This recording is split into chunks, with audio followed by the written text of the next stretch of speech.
You're at the stage of your life where a lot of people know you. At work, at school, around your town, yet you can't help but feel lonely. It's a weird feeling, right? Having all of these people around you, yet you don't have a single person to truly lean back on. This was me for a long time. Back when I started high school, I told myself I was going to make everybody like me. So I started putting a lot of time into other people, and everywhere I went, I made it a priority to talk to somebody new. In my mind, I was this knight in shining armor who talked to everybody and made everyone felt heard, but no matter how hard I tried, it never gave me the connections that I wanted.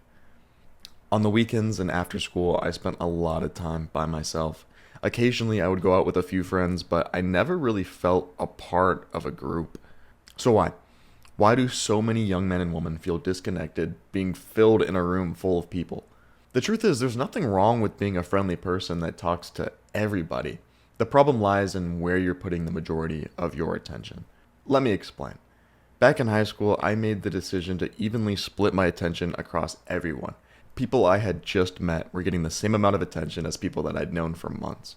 I kept chasing this high of adding more friends to my list, but in reality, they weren't even my real friends. They were just people I happened to share the same class with.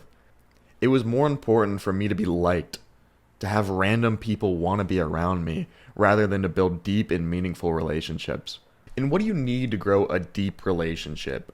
Time, energy, curiosity, authenticity, something I just wasn't focusing on. If you want to stop feeling alone in a room full of people, you need to stop people pleasing and focus on one or two people.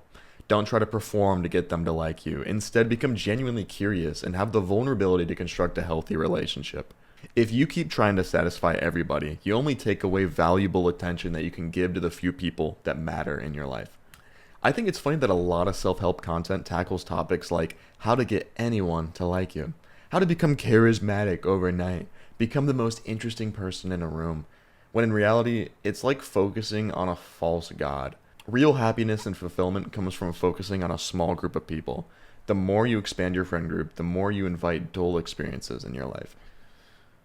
In the book, The Courage to be Disliked, it says, "Wishing so hard to be recognized will lead to a life of following expectations held by other people who want you to be this kind of person. In other words, you throw away who you really are and live other people's lives." And please, remember this. If you are not living to satisfy other people's expectations, it follows that other people are not living to satisfy your expectations.